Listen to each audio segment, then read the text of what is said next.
What's up guys, Brute Force Brigade coming at you with another Idle Heroes tips and tricks video. I actually wanted to do this all in just a few series, but I'm going to have to split it up. I'm going to actually do the 3 best from each faction, and I'm going to start with Shadow, and then I'm going to do a 3 worst from each faction, heroes you absolutely want to avoid if you can help it. And I'll also have a few honorable mentions, so let's go ahead and dive into this.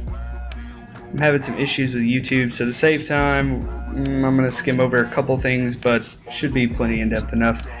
For the number 1 spot, we're kind of tied here with Walter and Bloodblade. Depending situationally, who you use where, they're kind of right on par with each other. Not too much difference between the heroes.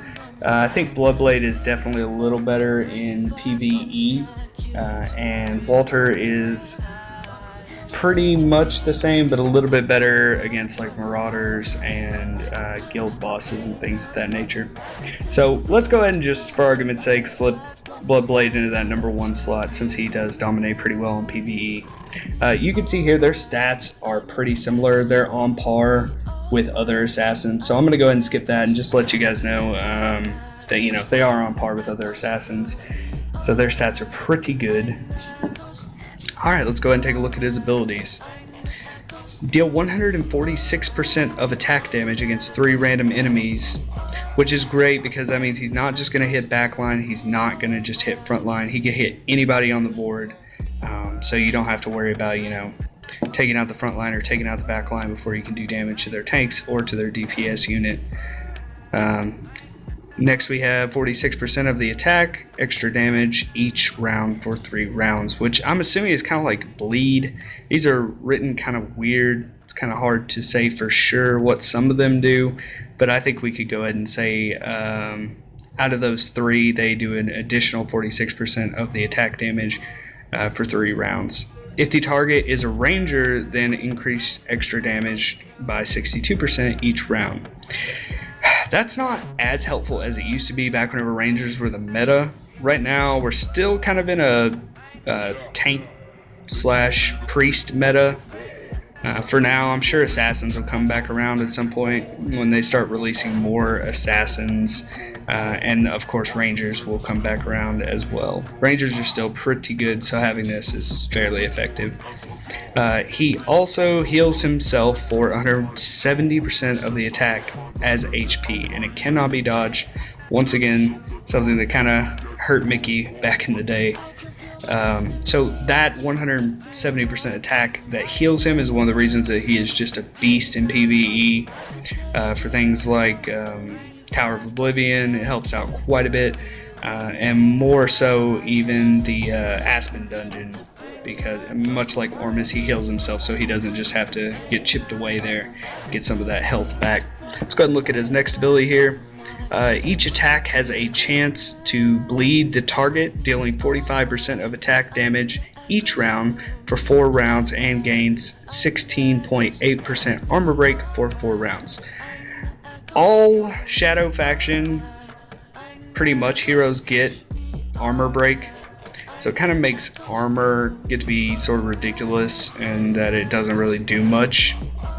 And also a lot of assassins have armor break. Shadow just seems to have a lot more because at least one of their abilities is usually based around having that armor break in there.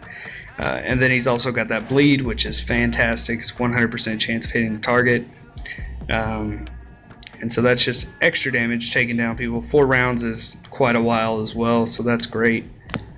Let's go ahead and look at his next one. Increase hit by 25%, which is fantastic. Attack by 30% and armor break by 32%. So you can see here we've already got 32%, and we've got, whenever this goes off, that's 16.8. So that's already quite a bit. Coming up on 50 there percent of their armor that's just useless. Dealing extra 70% attack damage on bled foes. So just doing even more bleed damage with him there, just stacking that damage. And then his passive skill, whenever an enemy hero dies, heals himself for 160% attack as HP, which is another reason that he's just great at PvE, because each time he kills an enemy, he heals himself. Also extremely effective in the Aspen dungeon. Also really great in PvP, honestly. He's kind of a jack of all trades. He just definitely dominates the PvE. Let's go ahead and take a look at Walter here. Like I said, his stats are pretty on par with Bloodblade. Not too much difference here. Everything's a little higher, some places a little lower than others. Let's go ahead and dive into his. I actually run Bloodblade, or not Bloodblade, Walter with Melassa. I was hoping the poison stacking and that everything that is poison he does extra damage to. You know, if he got everything on the field was poison, then he would do extra damage to, you know, everything, no matter who he hit. And it has worked. He definitely is hitting really, really hard now that I have that Melassa up to a 10-star. But I'm not so sure it's worth it. Like I said in a previous video, I'm trying to switch her out for Demon Hunter. I think that silence will be a lot more effective. So let's go ahead and dive into these. Deal 220% of attack damage against 2 random backline enemies. So see, he's a little bit more stuck on those back lines, so you got to take those out. But 220% of attack damage is definitely great. He's only targeting 2 enemies, so that's not quite as good as the 4. And then it says poison them, dealing 65% attack extra damage each round for 6 rounds. So it goes on for 6 full rounds with a 50% chance to stun them for 2 rounds. So that 50% chance to stun is great. You're not going to get that every time. I see it pretty frequently, though, to be honest. A lot more than you might expect with just a 50% chance. Gain 50% reduced damage for 2 rounds, cannot be dodged once again. That reduced damage is great, reduces the enemy that it hits damage for 2 rounds, so they're not going to be hitting you quite as hard, which is great. These assassins, they're a little squishy, so that's definitely helpful. Let's go ahead and move on here. Increase armor break by 40% and attack by 35%. Both of those, well, mostly the attack bonus is great. Like I said, pretty much all assassins and definitely the Shadow faction assassins get that armor break. So by the end of it, the armor is just pretty much useless. HP is what it really comes down to. Attack has a 100% chance to poison the target, dealing 48% of attack damage for 6 rounds. So at this point, every attack has a chance of poisoning a target and dealing 48% of attack damage for 6 rounds. So that's absolutely fantastic. It's really why he hits so hard on my team. I also have an Aiden, and Aiden, him, and Queen are kind of always, you know, tied for the top attack. While below 50% health, poison 2 random backline enemies, once again, dealing 100% attack damage for 6 rounds. Skill can be triggered only once. I do not like these when below 50% health, but as far as those go, this one is definitely not bad. Get an automatic 2 backline enemies that have extra damage done to them. And it's for 6 full rounds, which is fantastic. Most matches don't even last 6 full rounds, so as soon as he gets down there, just bonus damage basically.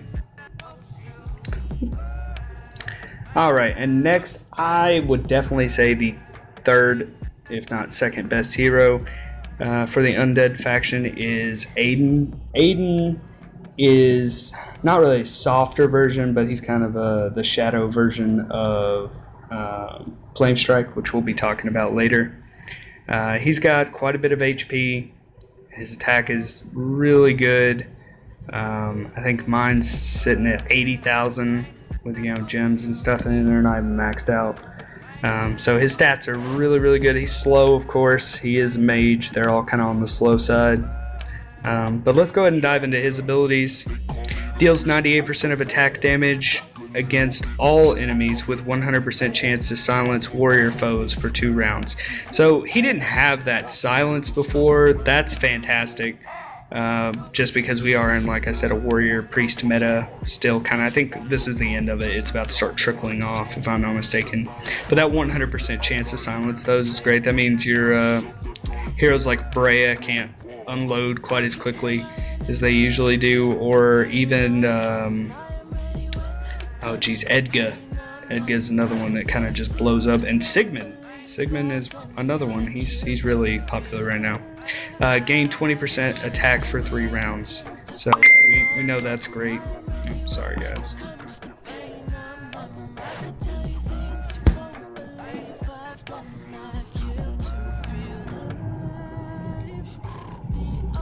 Alright, so let's go ahead and move on to his next ability. Whenever an ally hero dies, gain 28% armor break and 20% attack. So there... Oh, man.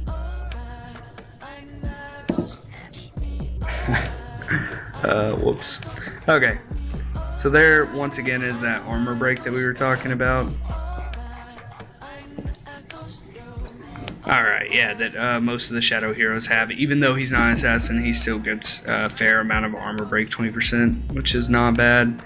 And that's each time that an ally falls. That's where I'm saying he's a lot like Flame Strike, except for that for Flame Strike it's when she kills an enemy.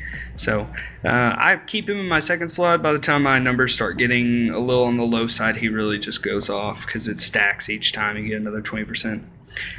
Third skill here, increase armor break by 32% and HP by 30% and attack by 30%. So it's just some extra stuff. A lot of people, that's what their third ability is, it just stacks stuff. And so those are all fantastic numbers though. 30 is really what you want to look for. Some people, it's usually 15, 20, so 30 is really good. And then his final skill here is after death deals 105% of attack damage against all enemies. So he's a lot like Margaret in that way, other than Margaret's a little superior in this ability, but after he dies he just goes off like a ticking time bomb. Like he gets 105% of his attack, which like I said, mine's at 80,000. So basically double that against every single enemy that you're every single hero that your enemy has.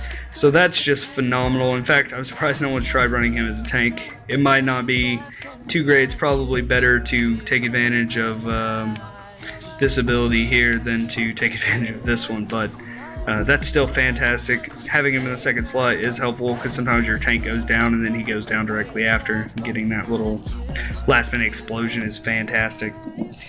So anyway, those are my 3 top heroes in the Shadow faction.